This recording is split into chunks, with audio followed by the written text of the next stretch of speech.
A través de este segundo Congreso Internacional sobre Innovación Docente, Educación y Transferencia del Conocimiento, presento la ponencia que se denomina Educación y Derecho, medios para alcanzar la paz y seguridad internacionales, a manera de pregunta. Se analizan las expresiones paz y seguridad internacionales a la luz de la Carta de las Naciones Unidas y el intento fallido del derecho y la educación como medios para su logro. Se reflexionan en el contexto de la inseguridad en sus distintas modalidades que se viven actualmente. Dentro de la discusión se plantea la pregunta de si el derecho y la educación serán los medios para alcanzar la paz y seguridad internacionales. Es una pregunta difícil de contestar, ya que por un lado, el derecho como instrumento, que en su parte dogmática contiene un conjunto de prescripciones sustantivas y adjetivas para lograr que las personas a quien se dirige la norma actúe de determinada manera, conforme al deber ser, y en su parte científica, permite cuestionar, reflexionar, investigar, proponer, entre otras cosas.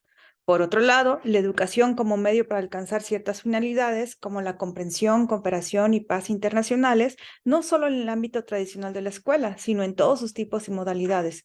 Los foros públicos de expertos en ámbitos gubernamentales, académicos, científicos, etc., han debatido si la educación internacional como sustantivo adjetivo han contribuido para realizar la paz y seguridad internacionales, que son palabras consagradas también en los Objetivos del Desarrollo Sostenible, que a la fecha siguen siendo inalcanzables.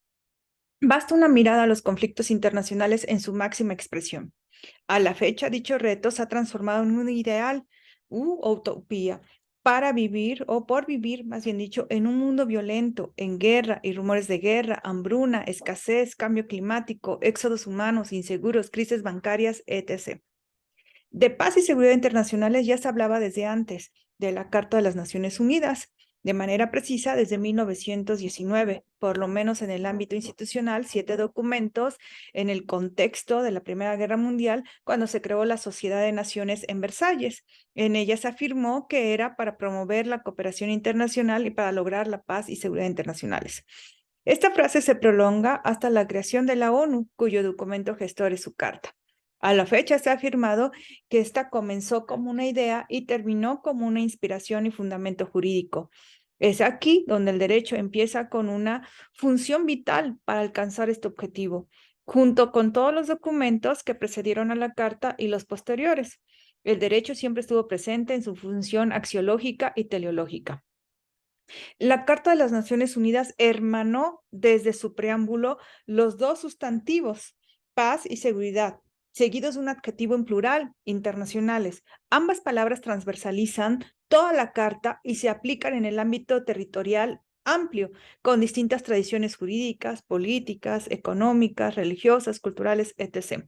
Todos encaminados a convivir en paz como buenos vecinos y unir fuerzas para el mantenimiento de la paz y seguridad internacionales. De ahí que merecen ser abordadas dadas las circunstancias bélicas que actualmente tenemos que presenciar o hemos presenciado. La declaratoria de la necesidad enunciada en el preámbulo se advierte en un principio, propósito y fin que consiste en mantener la paz y seguridad internacionales. Para su logro se requiere prevenir y eliminar amenazas y suprimir actos de agresión u otros quebrantamientos al mismo, para lo cual será necesario tomar medidas adecuadas para fortalecer la paz universal, bajo los principios de arreglar las controversias internacionales por los medios pacíficos, también bajo los principios de la justicia, del derecho internacional, de la cooperación internacional e incluso los principios que rigen el desarme y la regulación de armamentos. La Carta dedica más de la mitad de sus artículos, entre 70, 80 artículos aproximadamente de 110 que la componen, a enfatizar el logro de este propósito a través de la Asamblea General y del Consejo de Seguridad, cuyos 5 miembros permanentes son los mismos que la han puesto y siguen poniendo en peligro. Desafortunadamente son eso, miembros permanentes. De ahí la pregunta de si será necesario crear una nueva organización que pueda sancionar a los que no están permitidos sancionar por parte del Consejo de Seguridad. La respuesta no se da en esta ponencia. Cada uno formará su propio criterio para comprender si realmente estos dos medios desde hace más de 75 años han sido útiles. La UNESCO se creó para fortalecer a la educación y a los sistemas educativos, considerando el contexto histórico de la crisis y desafíos mundiales que enfrentó la humanidad y seguirá enfrentando a partir de su creación. La UNESCO ha promovido desde 1945 el debate conceptual del término educación e incluso ha definido su quehacer y sus fines con carácter internacional, universalizando sus valores y principios.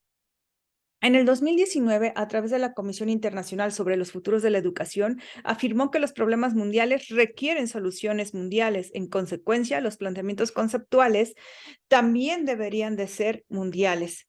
Martínez de Maritingo de Goñi afirma que la educación internacional es un proceso que desemboca en comprensión, cooperación y paz internacionales. Para que se den estos tres resultados, va a depender de conjugar tres perspectivas, que son los derechos humanos, las libertades fundamentales y el sistema de las Naciones Unidas. Esto no ha funcionado del todo. Y algunas de las situaciones mundiales que han puesto en peligro la paz y seguridad internacionales son la guerra Rusia-Ucrania. En sí misma ya es una afectación grave a la paz y seguridad internacionales, en las que se han estado involucrando algunos miembros del Consejo de Seguridad. Entonces, viene aparejado con otras situaciones también de inseguridad, como la inseguridad alimentaria. La guerra en Ucrania causó destrucción amplia a los cultivos, en su infraestructura agrícola y otras de tipo civil que interrumpieron las cadenas de suministro y las cadenas de valor. Y sin esto no se pueden cubrir las necesidades alimentarias de la población local y la desplazada hacia el oeste, que afectó a más del 40% de las familias rurales que se quedaron, sin contar a todas aquellas que tuvieron que huir fuera del país. La guerra en Ucrania afecta al comercio mundial. La misma OMC, en su informe sobre las perspectivas del comercio mundial y estadísticas, afirmó que las tensiones geopolíticas, la inseguridad alimentaria, la posible inestabilidad financiera derivada del endurecimiento de la política monetaria, incertidumbre financiera, la inflación persistente elevada y el aumento de los niveles de deuda han afectado en razón de la guerra, y se prevé que el ritmo de expansión del comercio para el 2023 será bajo y lastrado por la actual guerra en Ucrania. Varios países de Europa también se vieron afectados cuando se cortó el suministro de gas procedente de Rusia y los elevados precios del trigo y otros cereales que también afectaron a países del Oriente Medio y de África. La inseguridad alimentaria e hídrica afecta gravemente a los gastos básicos relacionados con la alimentación, con la tranquilidad, la felicidad, la estabilidad emocional, la recreación, la educación, etc., que son necesarios para el libre desarrollo de la persona. Es un principio básico no solo del derecho constitucional, sino también del derecho internacional.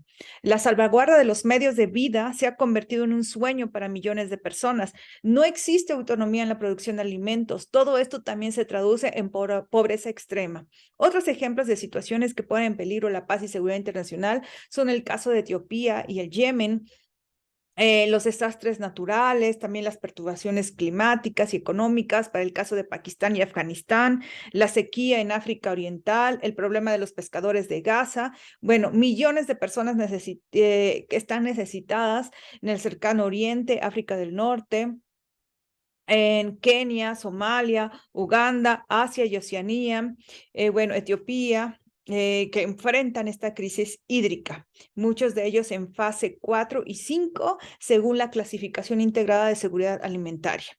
Otros países que han generado inseguridad son la situación entre China y Taiwán, Palestina, Israel, Estados Unidos y China.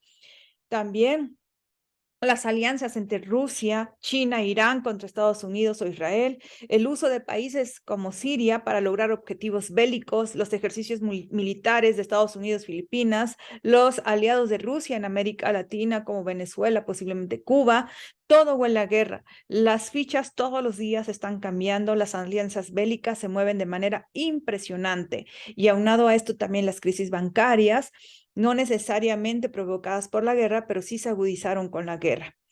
Según la OMS, dice que tras años de una política monetaria y expansionista, los bancos centrales se encuentran en la difícil situación de tener que lograr un equilibrio entre controlar la inflación, sostener el crecimiento económico y mantener la estabilidad financiera.